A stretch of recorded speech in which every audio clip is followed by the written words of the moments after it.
Going to take you to a silent disco with sequins and a eulogy delivered by none other than the Vicar of Dibley, talking about not a funeral, well, it is a funeral, but a living funeral, and it was for cancer campaigner Chris Hellenger, and it was everything she imagined. So Chris is living with stage 4 breast cancer and joined her family and friends at her own living funeral early this month and hopes to encourage others to be more open about death. We're able to look in at the event itself now with our reporter, John Danks. Chris Hellenger was only 23 when she was diagnosed with terminal breast cancer. Through her charity, Copper Feel, she's since raised awareness of how the disease can affect younger people. Earlier this year, Chris decided to organise her own living funeral. I've been living with a terminal diagnosis for 14 years. I've been very aware of my mortality for a really long time. And so this isn't an overnight thing for me. But more recently, I have wondered why we celebrate people's lives when they're dead. Determined to put the fun into funeral, Chris has included lots of dancing, a silent disco, and Dawn French as the Vicar of Dibley, delivering the eulogy at Truro Cathedral.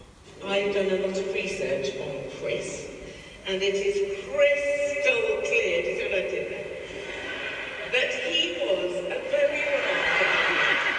It was the best day of my life. It was, I think, everything I had imagined. I felt such love, so much joy.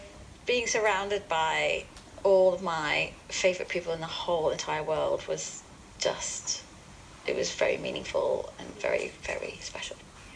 It was a ceremony full of special moments.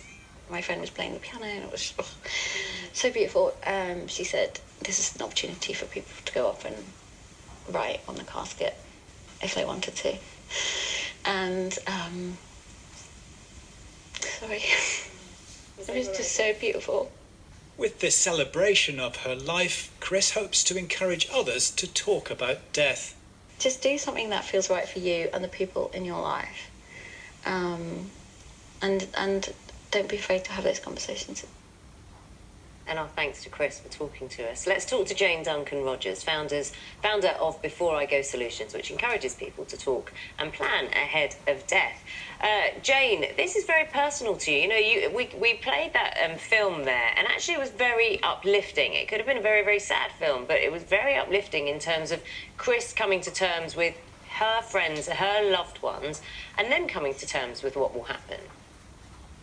Yeah, and that's the thing that people don't realise, that when you're willing to face the end, and in Chris's case you have to, actually it can be okay, and the more that you embrace the fact that actually we're all going to die, the statistics show that 100% of us are going to die, the easier it is to face that. And that's why we have these ideas, new ideas coming through, like the living funerals.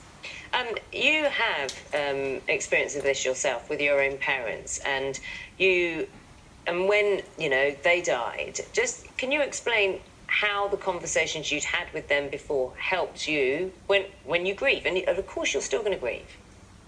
Oh yeah, of course you're going to grieve, but there's so much administration and active, practical things to do that if some of those have been taken care of, preferably all of those, then it makes it a lot easier. So, for example, my mum and dad have been great students of mine. They had their end-of-life plans done. I was their executor.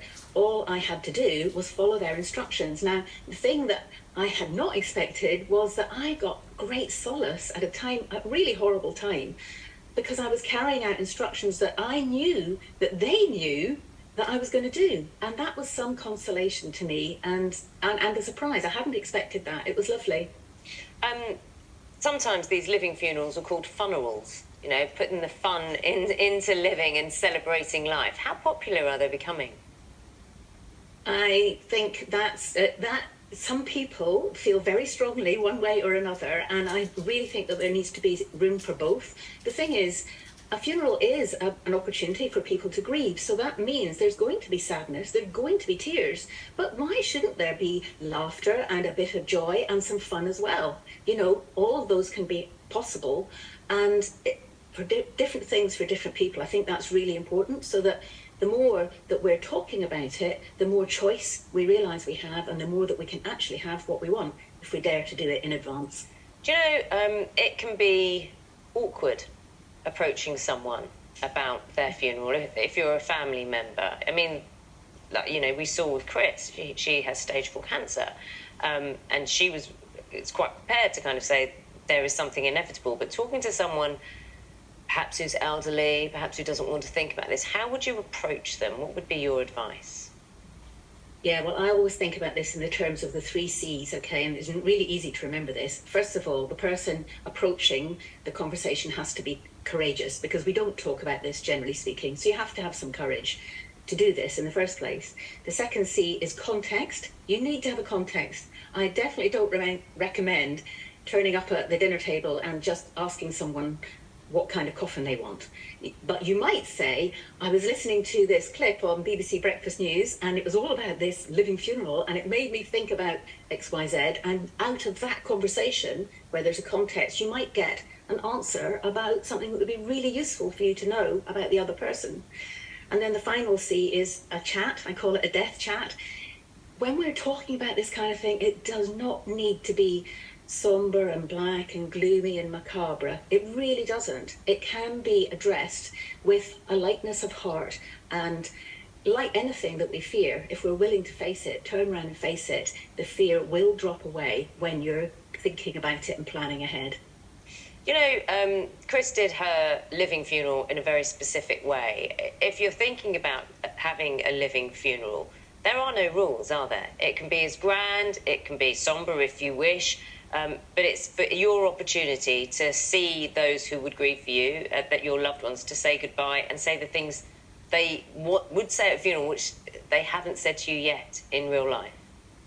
Yes, exactly. And if you can't do what you want at the end of your life, and when can you do it, you know? So, of course, it can be the way exactly that you want it to be. And if you're in discussion with your friends and family about it, then it becomes like a collaborative project, like you're organising any kind of event. It just happens to be that this one has the title My End of Life Celebration, or whatever it is. And so there will be lots of different types of living funerals, I would say, for the people who want these going forward.